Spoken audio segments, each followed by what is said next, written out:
And it reads, Jesus said unto him, I am the way, the truth, and the life. No man cometh unto the Father but by me. Can we read this one more time? But can we read it together?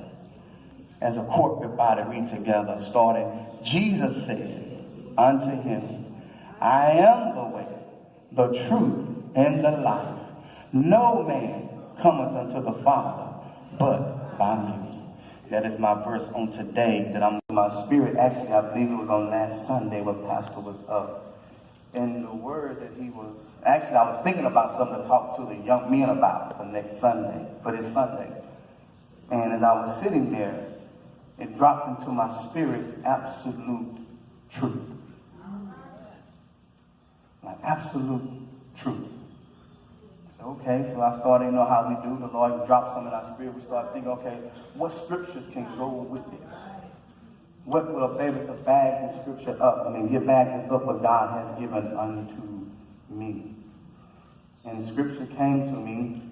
One of the scriptures that came to me was, let God be true and every man be a lie. Okay, so thinking, okay, that's Lord.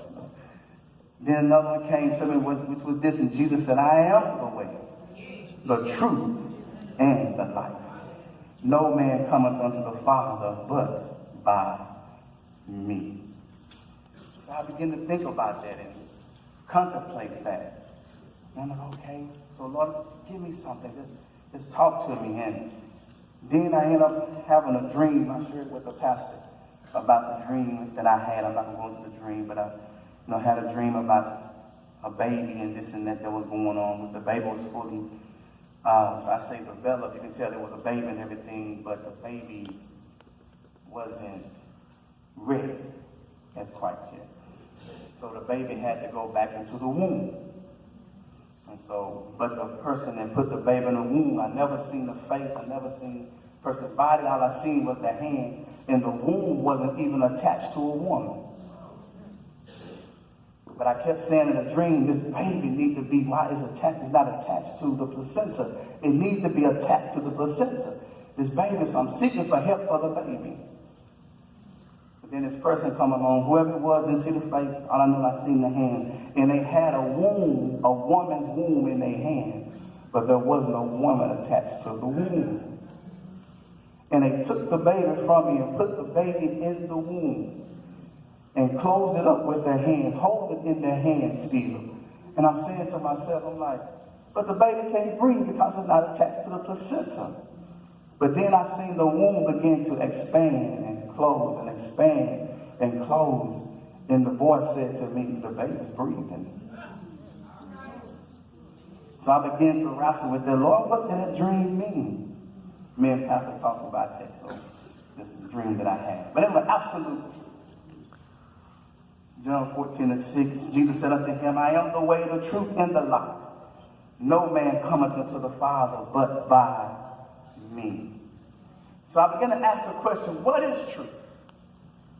If you was to ask people that question, and they would give you what they may think that the definition is. Webster states, truth is the conformity to fact, that which is true. The other people that you would ask, and they would try to conform what they believe or conform their lie to be the truth. If you talk to different ones would tell you, if you ask them about God, different ones would tell you, well, my God wouldn't do that. You tell people about the judgment to come and how that if you don't give your life to Christ, well, you will be sunk to a place for eternal damnation. And some people would tell you, well, my God wouldn't do that. You're right. Because the God that you serve is the pigmentation of your mind. You're not serving the God of the Bible. So that's your truth, which is a lie. So you're not serving the truth. But what is truth? Is truth something that we can make of it? Or something that we can take and make a lie into a truth? Is truth something that we can formulate ourselves? Or have truth already been established? There's a question. Proverbs 16:25 states this: there is a way that seemeth right unto a man, but the end thereof are the ways of death. And I was looking at that, and I seen it said, there is a way that seemeth right unto a man. Man, the word is singular. So each one of us have our own definition of what pretty much right is. It didn't say to me, and it said to man. So singular. So people that you meet, each one of them got their own ideal of what truth is. But then it goes on to say, but the end there are other ways of death, plural.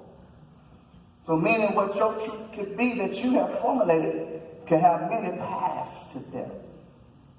Jesus said it this way: they're going to narrow is the way that leads unto what? Life. But broad is the way that leads unto destruction. Just kind of going back a little bit about, talking about, I said truth. Because God calls some things that be not as though they were. And we read the story about Abraham. When he was told that he was going to be given a son, we find out that he lacked. But I heard most preachers talk about Sarah. But Abraham had first. And he said, how can a child be born to someone that's 100 years old? And how can Sarah 90 birth? But he didn't realize the God that he was talking to was the one that caused those things that be not as though they were. It doesn't matter what condition or the state you are in. If the truth speaks into your situation, it will turn around in your favor. Abraham didn't understand that he was 100 years old, but God has spoken. The truth has spoken into his situation and told him, you're going to have a son. And the situation began to turn around. But what is truth? We have men and women that are going to and fro trying to find truth or something to satisfy and fill the void that is in their life. We understand now that man is even increasing in knowledge and understanding. But Paul said it well when he wrote in 1 Timothy 3:17. He said, ever learning. Have man learned a lot? We have cell phones now that are computers. They have found a way to cure different diseases. Ever increasing, ever growing in knowledge. But do you see, they're not really giving God the glory for the understanding that they are receiving, because it's him that gave it to them, but they're not glorifying him for what he's doing. But Paul said it best in 1 Timothy 3, says, it's ever learn. They're never able to come to the knowledge of the truth. Which is sad, because God is not withholding himself from them. He actually reveals himself off in his word and through Jesus Christ. In 1 Timothy 2:4, he said, who will help all men to be saved and to come unto the knowledge of the truth. Question is, what is this knowledge? What is this truth? Well, I read the Bible tells me the gospel. The good news that we preach. Jesus said it best in John 3:16. He said that God so loved the world that he gave his only begotten son. That whosoever believeth in him should not perish, but have everlasting life. Then he went on to say in verse 17, for God sent not his son into the world to condemn the world. But they look at us like we're trying to condemn them because we preach a holy gospel. We preach about a holy God. We preach about the judgment that should come.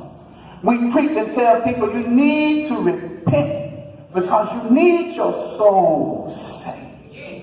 And they feel like we are trying to condemn them, and they're trying to silence the church. But God didn't call us to be silent.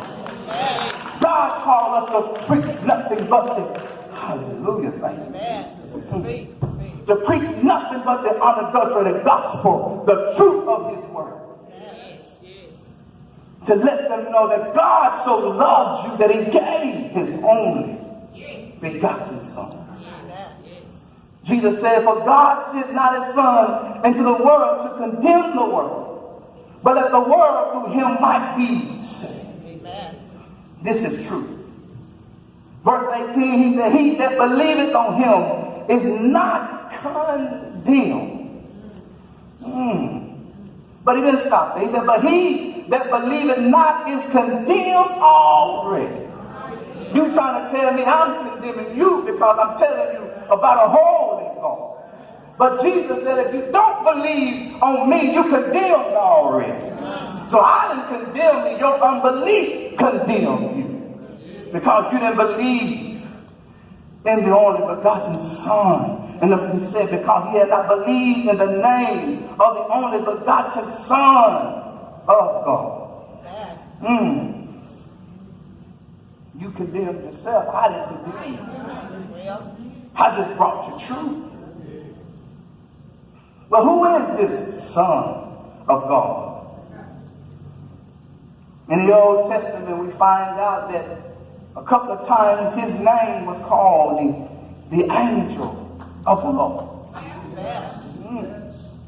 When scholars say that is a Christophany, where the pre-incarnate Christ showed up. He appeared to different ones. Remember when Jesus said, no man has seen God at any time. But he let him know about the horn of God who is in the bosom of him. He has revealed. So Jesus said, nobody's seen God. But who was that showed up? It was Jesus that was shown. Thank you. But John began to write. He said, in the beginning was the Word, and the Word was with God, and the Word was who? Was God. Amen. This is true. The same was in the beginning who? With God. And we have the story of the beginning. What's the beginning? In the beginning, God created the heavens and the earth. But I don't want your minds to stop right there with just in the beginning. God created the heavens and the earth. Because Jesus didn't come into existence in the beginning. He is the beginning.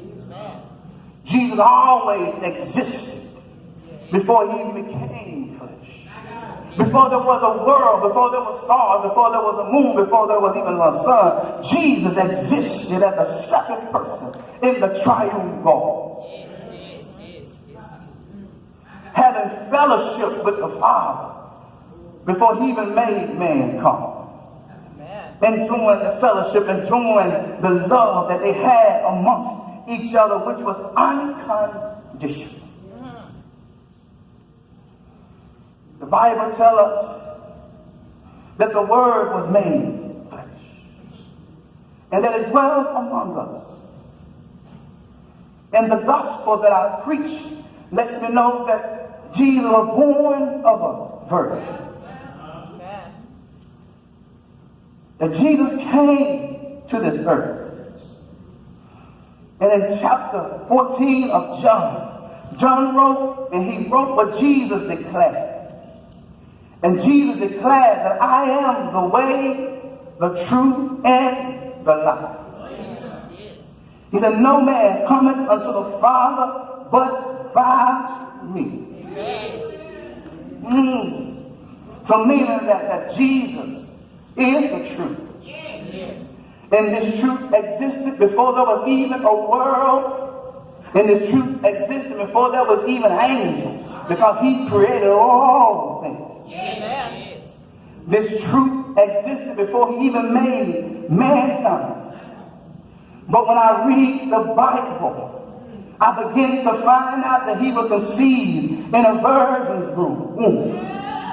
The truth. And he was born of this virgin, and he began to walk this earth. The truth. Well, what did the truth do? While the truth was here on this earth, the truth began to heal. The truth began to break strongholds. The truth began to cast out devils. The truth began to raise the dead. The truth began to straighten limbs and make people that were made whole. The truth began to make those who couldn't walk able to walk. The truth began to make those that were deaf to be able to hear.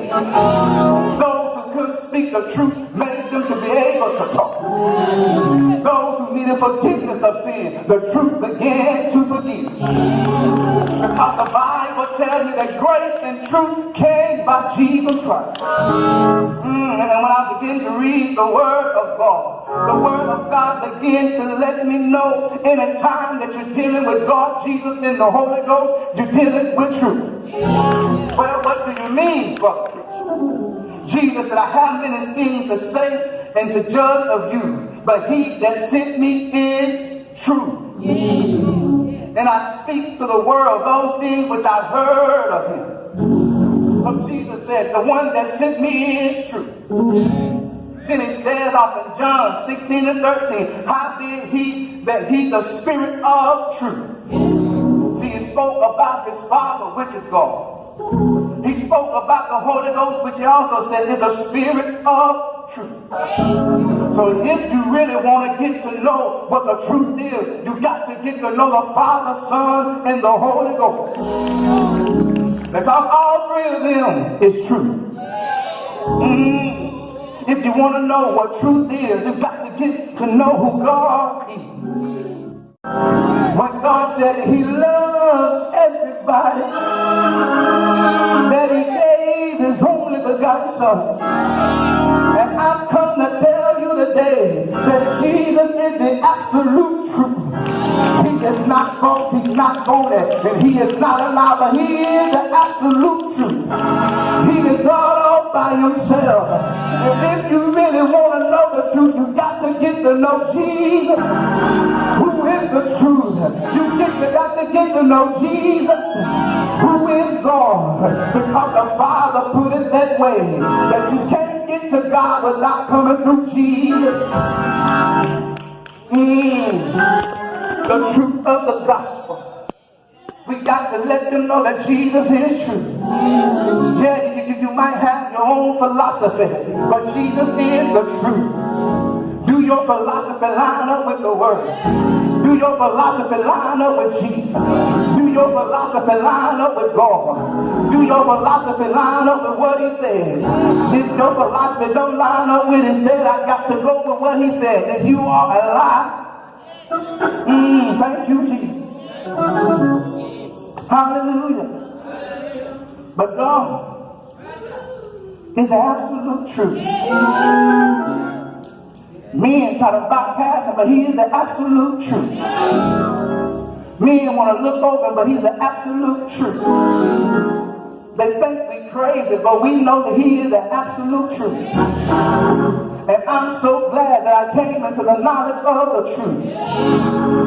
That I came into the understanding of who Jesus really is. I found him to be Alpha and Omega. I found him to be the beginning and the end. I found him to be my healer and my deliverer.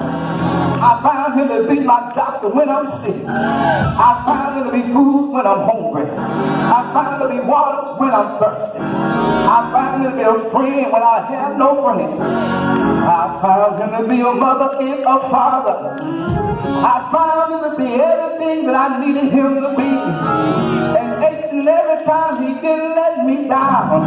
I found him to be a bill payer. I found him to be everything that I need. When my mother and my father were sick, the Bible said that the Lord would take me up.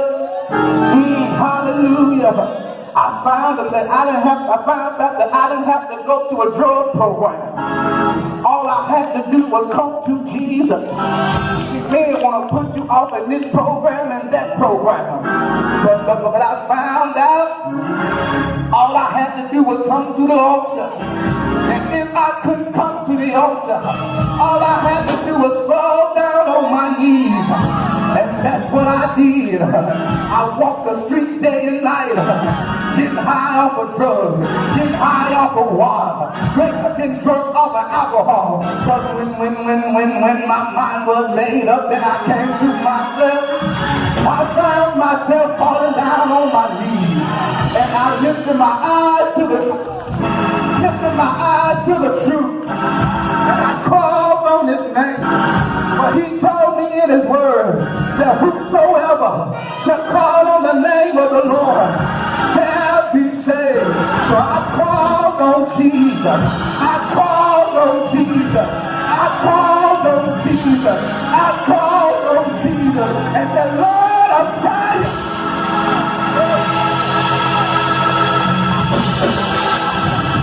I'm tired of living like this.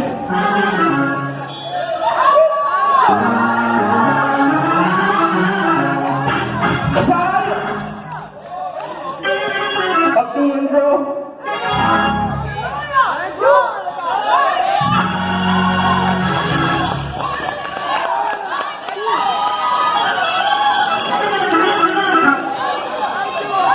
And that's all they got to do is get tired. Because he said, I'm there all the time. I'm standing at the door and I'm not. He was knocking on my heart. Hallelujah. But when I came to myself, I fell down on my knees and said, Lord, I'm tired. I'm tired of living like this. The Lord save me.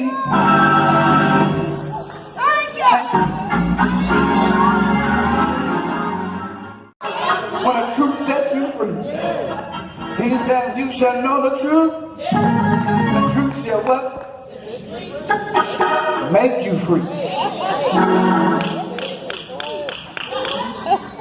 I got a chance to come to the truth, mother. And I began to seek the truth. And I began to read his word. And when I began to read his word, I got a chance to know a little bit about the truth. Then I got to know a little bit more. And all of a sudden the truth came and he made me free. Hallelujah. So there I was down on my knees crying out to the truth. Got up off my knees. Had a pack of Newport short, because that was my smokes I had. A pack of Newport short. Took them and cast them into the trash can. And after I cast them into the trash can, I laid down and I went to sleep. And the sleep was so peaceful. Didn't have to look over my shoulder anymore. Didn't have to worry about being dirty anymore. Because not only did he take the drugs from me, but he also washed away my sins. So when I lay down in my bed, I went to sleep clean. Because the Bible tells me that he is just and faithful. That if I will confess, he will forgive my sins and cleanse me from what? All unrighteousness. Now I'm going to close with this. When I got up the next morning,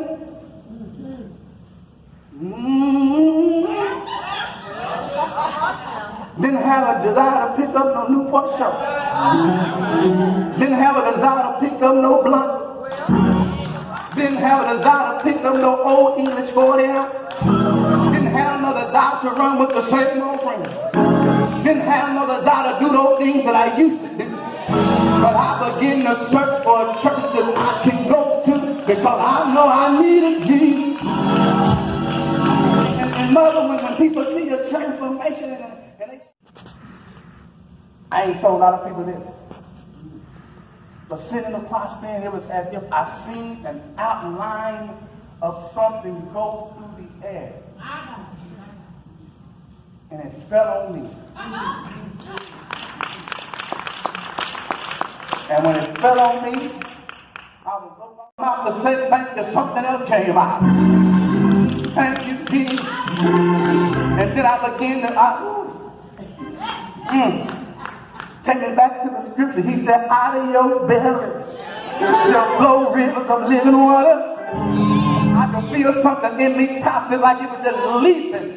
Just leaping. And every time it leaped, I would go and fall. Thank you, Jesus. Glory to God. Glory to God. Glory to God.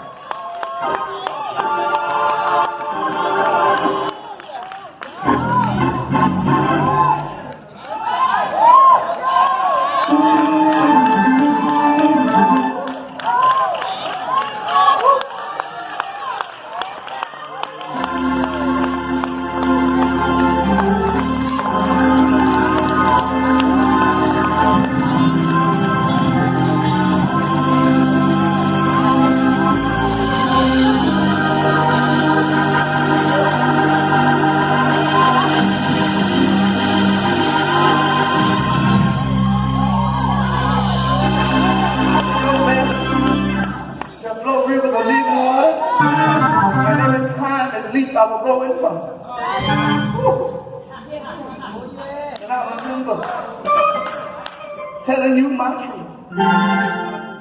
And I remember they got me up off the floor. And they said, Brother James. And I got up off the floor. I said, I thank God for the Holy Ghost.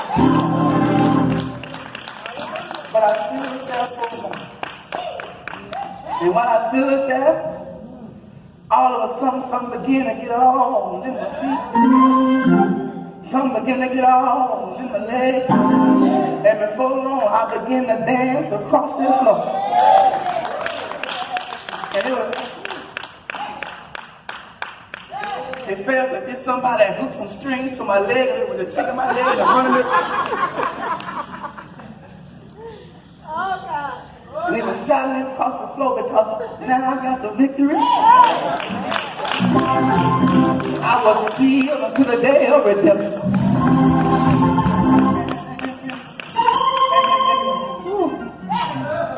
He was burning me out so bad, mother. Finally, I had to start talking to him. I said, Lord, because I was getting tired. But I couldn't stop. I said, Lord. And he stopped me. But then after he stopped me, he took me off again. And I'm like,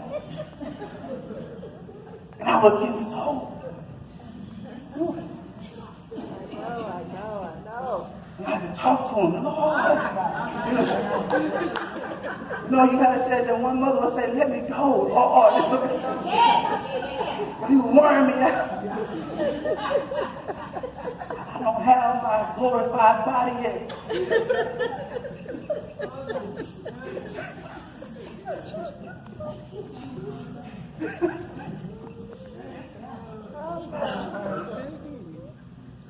So you want to know the truth? Get to know Jesus.